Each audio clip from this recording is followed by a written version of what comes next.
But we hear cancer and we hear that word and we think that usually means death. So if we're going to kill our country, we're doing a really good job of it. And it isn't about, it really isn't. It really isn't. The statement I'm about to make really isn't about the broken windows or even the people that are getting beaten and murdered. It is the majority that are filled with hate. And when you're filled with hate, there is no fine or okay. There isn't. And hate is contagious. And talk about COVID being contagious. Hate, hatred, full of hate. That is contagious because it's easy. It's easier to be mad. It's easier to be angry. It's easier to point the finger. It's easier to say, well, that, we got to do this or that, black and white, for lack of a better analogy, than it is to wait. Maybe there's an opportunity we can come up with this beautiful hue of gray. Just this beautiful, soft color of gray where this side came together, this side came together. We came up with these ideas. We came up with these laws that are going to work. It's going to make sense. Instead of, I hate you and that's never going to change. Well, guess what? You're never going to be your best self because you're going to have this sore of hatred growing within you, and it won't go away unless you do something active, some type of action to get rid of that. In many ways, we lost our smile. That's taken a back seat.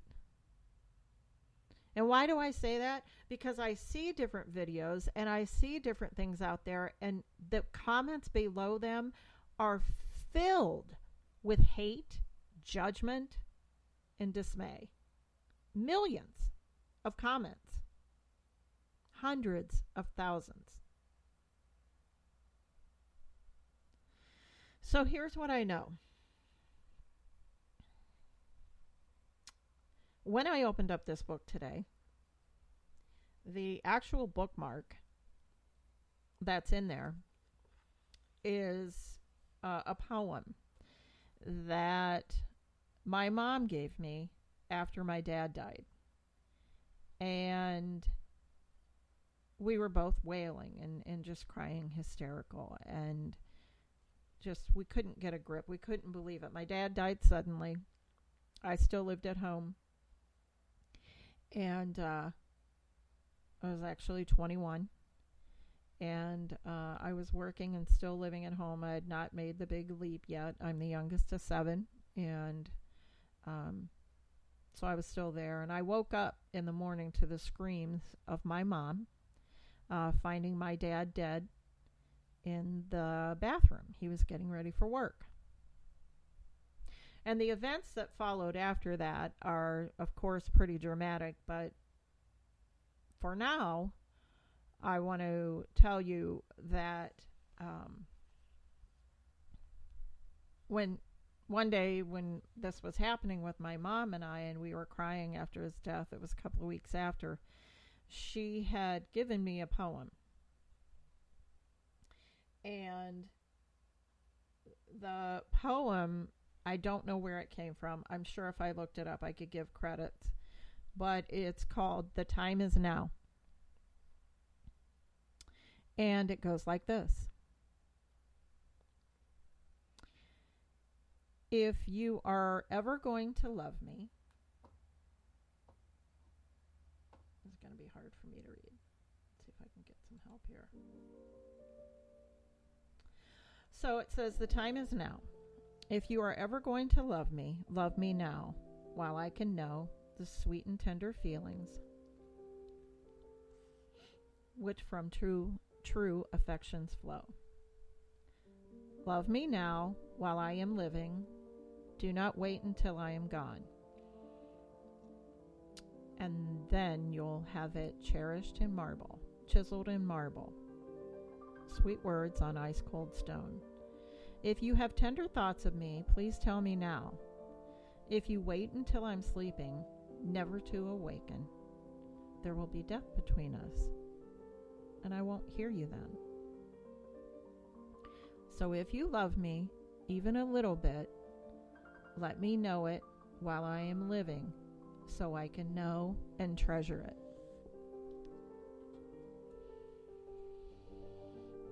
So, one of the things that I was thankful was that the night before my dad passed away is that we had a nice dinner together. We had watched the movie 10. It had been released, and watched that with my brother Tom and my mom. And we enjoyed it together, and we thought Dudley Moore was pretty funny, and we had some laughs, and I'm very grateful for that. And I'm so thankful that before the next morning that my dad passed away, that he knew that I loved him. And right now, my mom, of course, has since passed away. Several people in my life have passed away, both of my brothers, a sister-in-law that I was very close with. But if I could say anything now as we move forward throughout this, is to love someone now and let them know. Because our disagreements sometimes can really place a wedge between us that isn't fine, isn't okay, and it's hard to repair it. I always have faith that we can repair these things, and that we have to believe in those possibilities. But right now we are so filled with hatred and nonsense, which is leading us to do terrible things. My heart breaks for all of the families that have experienced the loss of a loved one through murder from the police, through murder from, that's what makes it so sickening, is because these are supposedly trustworthy people in uniform. But we also have babies getting murdered and things like that. So it's just you gotta accept that that's what is. But the only way that it gets better is to try and do something to change it. And for example, an alcoholic has to admit that that's what they are before they can try and fix it. We have to admit that we have these problems in our universe and throughout the United States and in our leadership in order to correct it. We can no longer live in our bubbles. We can no longer say that this is okay. This isn't one city rioting. This is the entire country rioting, tearing down what we built, protesting with messages that are so important. So without leaving you in complete despair and sounding like it's a negative message, here are some other things that I know. Baby steps are still steps. There's nothing more than cuter than a baby trying to walk, and it steps and it falls, and it's just an old, simple cliche, but it's so true. That baby is so determined to walk that it just keeps pulling itself back up. Tears work. Just like today, I thought I was going to cry the entire day. I had such a broken heart over something that had happened. But you have to move on from that. And we have to let go of what was, if it isn't, and embrace what is. So our lives, as we look at them, we're like, this isn't the way I thought it was going to be. You couldn't have told me a year ago that this is where we would be. Not collectively as a family. The universe is talking to one another right now. Our universal family is really pissed off right now. Everybody. And we're pissed off because this person feels this way, or we are out here for a cause to fix this. It's bad. But I have to believe, and I will say, it's going to be okay, or it's going to be fine, and the possibility of being fine. Because there are so many of us, including myself, it can't stay this way. We have to accept, as a drug addict does, before they try to get better, that they are a drug addict. And from what I've understood from my alcoholic friends and drug addict, friends, that they take it one day at a time. It's not, I'm never going to drink again for the rest of my life. It's, I'm not going to drink again for the next hour or the next day. One day at a time, and making the most out of that day. Manage your own crisis within you. What does this really mean to you? What is hurting the most about that? And then take your experience, not the past, not the awful past, not even what's happened in the past week.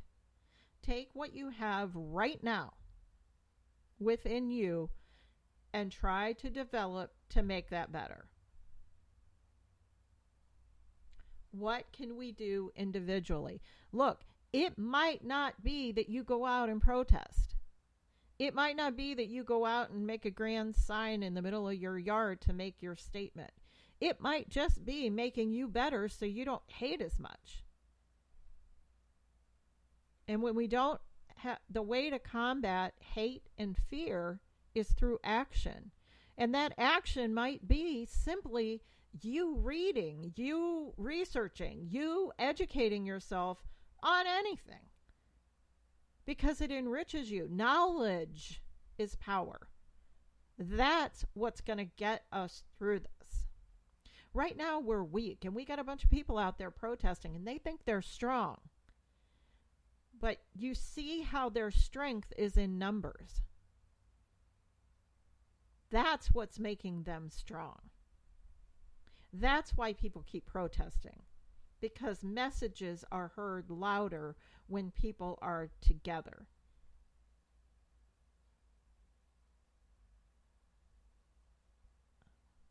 I don't have a problem with protesting. I have a problem with us allowing and giving a platform to people who incite violence, people who are so filled with hate. Nothing matters. They don't care. They're excited. They can't wait for nighttime to fall so they can tear something else up. But we have to develop ourselves and become strong ourselves to combat them, because they're not going away. We got to figure this out. We have to figure this out. So I will close with what I opened with, is that instead of, being all bottled up with fear and anger, kind of put the hope and the possibility that it's going to be okay.